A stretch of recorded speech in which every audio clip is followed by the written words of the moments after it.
신약성경 354면 히브리서 2장 5절에서 9절까지입니다.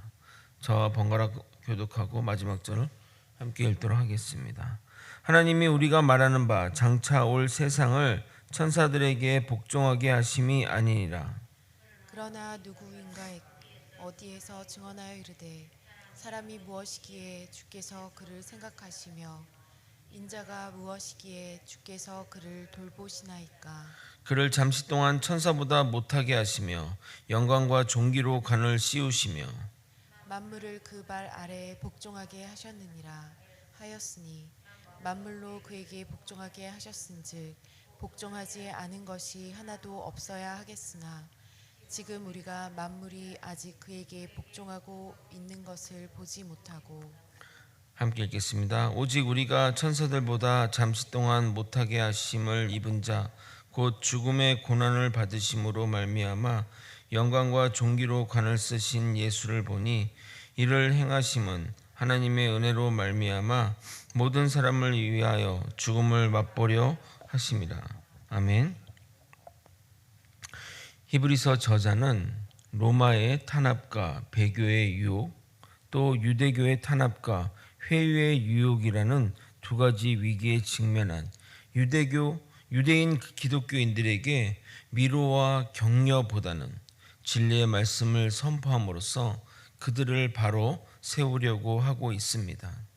왜냐하면 이것은 생명에 관련된 일이기 때문입니다. 사역에 지치거나 또는 사람에게 치여 시험 들었거나 여러 가지 일 가운데 힘들었다면 위로와 격려함으로 잠시는 해결받을 수 있지만 자신의 생명에 관련된 일이기에 위로와 격려로는 궁극적인 해결이 되지 않습니다. 그래서 히브리서 저자는 변증적으로 너가 믿고 있는 기독교의 우월성을 예수와 천사 그리고 앞으로 모세와 대제사장 아론과의 비교를 통해 명확하게 보여주고 있습니다. 저는 히브리서 강의를 하면서 그게 정답이구나, 그게 맞는 길이구나 라는 생각을 더욱 하게 됩니다. 문제 해결의 열쇠는 복음뿐입니다. 모든 목회자는 교회가 부흥하고 성장하기를 바랍니다. 그래서 세상에 있는 여러 가지 방법들을 도입하는데 가끔 성도 중에는 목사님이 세미나 갔다 오는 것이 두렵다고 말하는 사람이 있습니다. 갔다 오면 무엇을 새롭게 하자고 해서 말하기 때문입니다. 물론 그런 방법론적인 방법을 통해서 부흥을 할 수도 있으나 정말 부흥하고 성장하는 교회는 담백하고 복음에 진솔한 교회들입니다. 거제 소망교회 성도 여러분, 복음 외에는 다른 길이 없습니다. 예수님 외에는 다른 길이 없습니다. 말씀의 깊은 곳으로 나아가 말씀 때문에 울고 말씀 때문에 웃는 우리가 되길 바라며 여러분 모두 다 주님을 진정으로 만나길 소망합니다. 오늘은 예수님이 인간의 모습으로 오신 의미와 예수 그리스도가 죽으심으로 베풀어진 은혜의 깊이와 넓이와 높이를 생각해 보도록 하겠습니다. 하나님은 죄인된 우리를 위해 구원의 길을 열어주셨습니다. 우리에게 허락된 이 구원의 크기가 구원의 크기는 우리가 얼마나 죄인인 줄 아는 데서 시작하게 됩니다. 내가 죄인임을 인식하지 못하고 죄인임을 인정하지 않으면 그 구원의 은혜가 아무런 힘을 발휘하지 못합니다.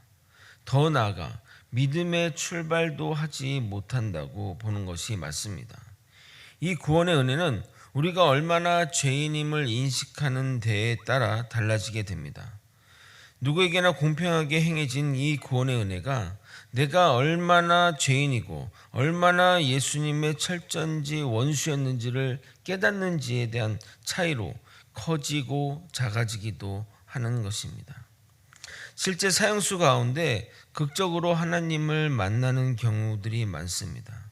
왜냐하면 그들은 자신이 저지른 그 죄 때문에 당신은 죄인입니다 라고 말하면 맞습니다, 저는 죄인입니다 라고 쉽게 받아들이기 때문입니다. 그러나 일평생 남에게 해를 끼친 적도 없이 살아왔고 더 나아가 모태신앙이라 교회 안의 테두리를 벗어나지 않은 삶을 산 사람에게 당신은 죄인입니다 라고 하면 나는 살면서 큰 죄를 지은 적이 없는데 죄인이라니 좀 억울합니다 라며 그 사람에는 이 구원의 문제, 구원으로부터 얻어진 이 은혜가 적게 느껴질 수 있습니다. 그래서 성경에도 죄 많은 곳에 은혜가 많다고 말하는 겁니다. 로마서 5장 20절 후반부입니다. 그러나 죄가 더한 곳에 은혜가 더욱 넘쳤나니. 그러나 우리가 알아야 할 것은 하나님이 우리에게 베푸시는 구원의 은혜는 모두가 동일하다는 겁니다. 로마서 3장 22절 이렇게 말합니다. 곧 예수 그리스도를 믿음으로 말미암아 모든 믿는 자에게 미치는 하나님의 의니 차별이 없느니라. 결국 구원의 은혜가 크거나 작다고 느끼는 것은 자신의 죄의 크기를 어떻게 인식하냐에 따라 달라지는 것입니다. 궁극적으로 우리가 죄인임을 깨닫게 되는 것은 영적인 문제입니다. 이성적으로 생각하면 내가 죄인이라 고백하기 쉽지 않습니다. 죄를 많이 지은 사람도 그렇게 쉽게 고백하기가 쉽지 않습니다. 그러나 회개기도 가운데 성령님이 나의 어떤 영적인 상태를 알게 해 주시면 나의 교만과 나의 죄로 인해 십자가에 달리신 예수님을 깨닫게 하게 하시고 그리고 통곡의 눈물이 나오게 되는 것입니다. 우리가 같은 믿음의 식구를 판단할 때 저 사람은 믿음이 좋아 또는 저 사람은 믿음이 별로야 라고 말합니다. 그런데 여러분은 그것을 무엇을 보고 판단하십니까? 삶의 행동 거지 또는 성경의 지식의 정도 또는 교회에서 보내는 시간들 또는 자녀들이 어떻게 믿음 생활하는지 또는 그분이 권사님인지 장로님인지 이런 직급의 여부 등등 여러분들의 잣대들이 다 있겠지만 저는 확고부동한 기준이 있습니다. 믿음이 좋은 사람은 겸손합니다. 왜냐하면 자신이 죄인이라 생각하기 때문입니다. 그래서 당연히 하나님의 은혜가 넘칩니다. 이것은 죄의 유무와 내가 죄를 짓고 안 짓고 죄가 많이 짓고 안 짓고와 유무와 상관이 없습니다. 영적인 것이기 때문입니다. 사도 바울이 죄를 지었으면 얼마나 지었겠습니까? 거의 우리랑 비교하면 거의 죄를 짓지도 않았을 것입니다. 기껏 자신을 때리는 사람들을 미워했을 정도일 뿐입니다. 그러나 감옥의 죄수를 위해 도망가지 않는 것을 보면 미워하지도 않았던 것 같습니다. 근데 바울은 자신의 아들과도 같은 제자 디모데에게 보내는 편지에 이렇게 써서 보냈습니다. 우리 한국 정서는 아랫사람들에게는 약간은 자신이 뭔가 좀 근엄한 척 또 괜찮은 척 하는 게 일반적인데 그 아들 같은 제자 디모데에게 이렇게 써서 보냈습니다. 디모데전서 1장 15절입니다. 미쁘다 모든 사람이 받을 만한 이 말이여 그리스도 예수께서 죄인을 구원하시려고 세상에 임하셨다 하도다. 죄인 중에 내가 괴수니라. 참 기쁜 소식이다. 예수님이 죄인을 구하려고 이 땅에 오신 것이 말이다. 그런데 나는 죄인 중에 괴수니 누구보다 더 기쁘다라고 말하는 겁니다. 왜 바울이 죄인 중에 우두머리라고 스스로를 말했을까요? 정말 죄를 많이 지어서 너무 죄를 많이 지어서 그렇게 말하는 것일까요? 아닙니다. 자신이 정말 하나님 앞에 죄인임을 깨달았기 때문에 그래서 그는 진심으로 겸손하게 자신의 영적 실체를 고백한 것입니다. 이러한 죄인된 인간을 위해 하나님이 큰 구원을 베푸신 것을 깨닫게 되면 자연스럽게 이렇게 고백하게 됩니다. 6절을 여러분이 한번 읽어보겠습니다. 함께 읽겠습니다. 시작. 그러나 누구인가가 어디에서 증언하여 이르되 사람이 무엇이기에 주께서 그를 생각하시며 인자가 무엇이기에 주께서 그를 돌보시나이까. 이런 고백들이 나오죠. 이거는 시편 8편 다윗의 시편에 나온 그 성경 구절을 인용한 것입니다. 우리가 시편 8편 4절을 읽을 건데 거기에 글을 나로 한번 바꿔서 한번 읽어보도록 하겠습니다. 같이 읽겠습니다. 사람이 무엇이기에 주께서 나를 생각하시며 인자가 무엇이기에 주께서 나를 돌보시나이까. 여러분, 우리 예수님은 나를 위해 인간이 되신 분이십니다.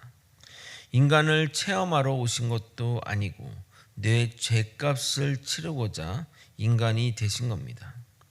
여러분, 이게 말이 됩니까? 하나님이신 예수님이 인간의 몸으로 온다는 것이 말입니다. 이 비유가 적절한지는 모르겠지만 명확하게 여러분이 이것들을 깨닫게 되기 위해 이 비유를 한번 적용해 보도록 하겠습니다. 비유하자면 제가 우리 교회 개 소망이를 사랑해서 개로 태어난다면, 그리고 더 나아가 그 소망이를 위해 목숨을 버린다면 여러분은 어떻게 생각하시겠습니까? 말이 안 된다고 생각하실 것입니다. 천지를 지으신 하나님이 인간이 되신 것이 바로 그런 의미인 것입니다.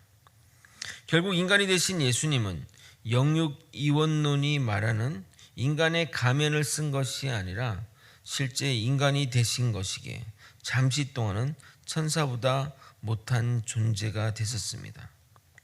그러나 하나님은 인간 예수에게 영광과 존귀의 관을 씌워주시고 만물이 그에게 복종하게 만드셨습니다. 복종하지 않은 것이 하나도 없을 정도로 그렇게 하셨습니다. 이것은 빌립보서 내용과 맥을 같이 합니다. 빌립보서 2장 9절에서 11절입니다. 이러므로 하나님이 그를 지극히 높여 모든 이름 위에 뛰어난 이름을 주사 하늘에 있는 자들과 땅에 있는 자들과 땅 아래에 있는 자들로 모든 무릎을 예수의 이름에 꿇게 하시고 모든 입으로 예수 그리스도를 주라 시인하여 하나님 아버지께 영광을 돌리게 하셨느니라. 이러한 사실에 당연히 아멘으로 화답해야 하는데 보이는 현실이 발목을 잡습니다. 모든 영광과 존귀가 주님께 있고 모든 이들이 주님께 무릎을 꿇어야 하는데 오히려 믿는 자들이 핍박을 받으니 이것이 만물이 그에게 복종하는 것이며 모든 입으로 예수를 그리스도라 예수를 주라고 부르는 것인가요? 의문이 들 것입니다. 그러나 히브리서자는 아직 주님의 때가 아님을 말하고 있습니다. 8절을 제가 읽어드리도록 하겠습니다. 만물을 그 발 앞에 복종하게 하셨느니라 하였으니 만물로 그에게 복종하셨은즉 복종하지 않은 것이 하나도 없어야 하겠으나 지금 우리가 만물이 아직 그에게 복종하고 있는 것을 보지 못하고, 그러니까 핍박받는 이 상황들, 환경들 속에서 이게 만물이 그에게 복종하는 것인가요? 라고 이런 의문을 가진 사람들이 있었다는 것입니다. 예수님의 신분은 모든 영광과 존귀를 받으시기에 합당하신 분이신데 예수님이 천사보다 잠시 낮은 자로 존재하는 이유는 우리의 죄값을 치르기 위해서입니다. 그래서 예수님이 이 땅에 인간으로 오셔서 십자가에 달리신 단 하나의 이유는 우리의 구원을 위해서이고 우리를 사랑하시기 때문입니다. 내가 예수님을 부정하고 심지어 예수님의 존재 자체를 알지도 못한 그때 그분은 우리를 사랑하심으로써 죽으심으로 자기의 사랑을 확증하신 분입니다. 로마서 5장 8절 이렇게 말합니다. 우리가 아직 죄인 되었을 때 그리스도께서 우리를 위하여 죽으심으로 하나님께서 우리에 대한 자기의 사랑을 확증하셨느니라. 즉 우리의 최악의 상태, 우리가 죄인일 때, 우리가 예수님께 원수되었는 그 상태일 때 우리에 대한 사랑을 확증하기 위해서 예수님은 우리를 위해 죽으셨다는 것입니다. 그리고 이어서 십자가의 죽으심으로 하나님의 명령에 순종하는 것이 영광과 존귀의 관을 쓰는 것임을 말하고 있습니다. 정확히 요한복음이 말하는 결론과 동일한 결론을 말하고 있습니다. 9절을 읽겠습니다. 오직 우리가 천사들보다 잠시 동안 못하게 하심을 입은 자 곧 죽음의 고난을 받으심으로 말미암아 영광과 존귀로 관을 쓰신 예수를 보니 이를 행하심은 하나님의 은혜로 말미암아 모든 사람을 위하여 죽음을 맛보려 하심이라. 히브리서 서론에도 언급한 것처럼 요한복음과 관점이 비슷하다고, 정말 신기할 정도로 요한복음이 얘기하는 그 예수님과 정말 히브리서의 그 저자의 그 관점이 비슷하다고 말씀드렸습니다. 인간의 눈으로 보면 십자가의 길은 고난의 길이며 치욕의 길이지만 하나님의 명령에 순종한 길이기에 영광과 존귀의 길이 되는 겁니다. 우리도 우리에게 주어진 사명의 길이 좁고 험난하고 볼품 없어 보여도 하나님이 보시기에는 영광의 길임을 잊지 말아야 합니다. 내게 주어진 이 사명이 너무 작고 미천하고 이게 한다고 해서 하나님께 무슨 의미가 있냐 그렇게 생각될지 모르겠지만 그것에 비하면 십자가의 길과 비교가 되겠습니까? 십자가의 길이 얼마나 치욕스럽고 하나님께 저주받은 죄인들만 당하는 십자가형이고 채찍과 모든 고난과 모든 치욕의 길이었지만 그것은 하나님의 명령에 순종한 길이었기 때문에 영광과 존귀의 길이라는 이 사실을 꼭 명심하시기 바랍니다. 말씀을 정리하겠습니다. 저는 이 놀라운 복음의 사실을 여러분에게 전할 때 여러분들이 너무나 이 사실을 잘 알고 정말 귀에 인이 박히도록 들어서 아무런 감흥이 없을까 봐 걱정이 됩니다.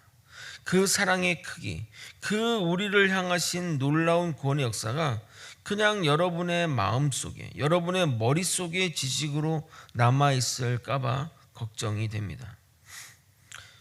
그래서 제가 여러분에게 복음의 핵심을 전하면서 바라는 것은 성령님이 역사하시기를 간절히 바랍니다. 성령님이 역사하셔야 우리를 향하신 그 구원의 크기와 넓이와 높이를 깨달아 주님께 진정으로 무릎 꿇고 나아갈 수 있기 때문입니다. 제가 성령으로 깨달은 하나님의 은혜의 크기를 전하고 설교를 마치고자 합니다. 사역자가 된 지 얼마 안 되었을 것입니다. 그때는 정말 내 일이 없이 정말 하나님의 일을 위해 하나님의 그 맡기신 사명을 위해 몸이 부서져라 사역했습니다. 누가 인정하든 안 하든 누가 보든 안 보든 상관없이 주님을 위한 충성으로 열심을 다했습니다. 반면 같이 사역하는 전도사를 보니 왠지 열심히 하지 않는 것 같아 보였습니다. 사람들도 그런 저를 보면서 사람들이 또 그런 것들 알죠. 열심히 하는데 그걸 모르겠습니까? 사람들이 저를 보면서 전도사님 정말 대단합니다. 정말 어떻게 그렇게 열심히 할 수 있어요? 정말 대단하시네요. 정말 예수님의 제자 같아요. 라는 칭찬이 잦아있습니다. 그러자 저의 마음속에 이 교만함이 싹트기 시작했습니다. 금요 기도인데 내 마음속에 교만이 정말 가득했습니다. 나 이 정도면 정말 열심히 하는 것 아니야? 하나님, 저 칭찬받아 마땅하지 않습니까? 라는 생각이 들며 다른 전도사들, 다른 사람들을 생각으로 정죄하기 시작했습니다. 그런데 금요일 저녁 정말 피곤한 시간 기도하는 가운데 아마도 제가 약간 졸았던 것 같습니다. 환상이 보였고 십자가에 달린 그 벌레가 보였습니다. 너무나 멀리서 봐도 너무 흉측한 벌레였는데 근데 제가 그 벌레를 가까이 가서 보니 자세히 보니 그 벌레가 바로 저 자신이었습니다. 그리고 정말 거짓말같이 반주의 이 찬양이 흘러나왔습니다. 만왕의 왕 내 주께서 왜 고초를 당했나? 이 벌레 같은 난리에 그 보혈 흘렸네. 정말 그때 저의 교만함과 저를 향하신 그 주님의 사랑을 깨닫고 평생 울음을 울었던 것 같습니다. 성령님의 역사였던 것 같습니다. 저는 제가 교만해질 때마다 또는 제가 높아지려 할 때마다 주님의 은혜가 떨어질 때마다 십자가에 달린 벌레 같은 저를 떠올립니다. 사실 우리 모두 벌레만도 못한 존재 아닙니까? 주님이 우리를 위해 흘리신 십자가의 이 보혈의 의미를 깊이 깨닫고 은혜를 저버리지 않는 저와 여러분이 되시길 예수님의 이름으로 소망합니다. 기도하시겠습니다. 하나님 아버지, 하나님이 우리를 향해 베푸신 그 은혜의 크기를 우리가 정말 진심으로 깨닫기 원합니다. 하나님 앞에 철저히 낮아지고 하나님 앞에 나설 수 없는, 정말 하나님 앞에 정말 이름도 낼 수 없는 그런 비천한 존재를 위해 예수님이 흘리신 그 보혈의 피의 의미를 깨닫는 자가 되게 도와주시옵소서.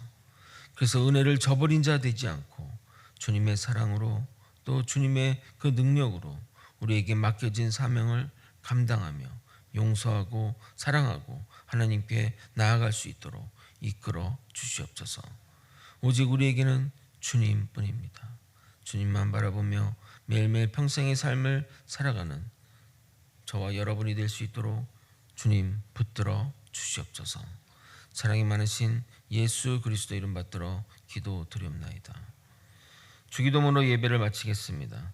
하늘에 계신 우리 아버지,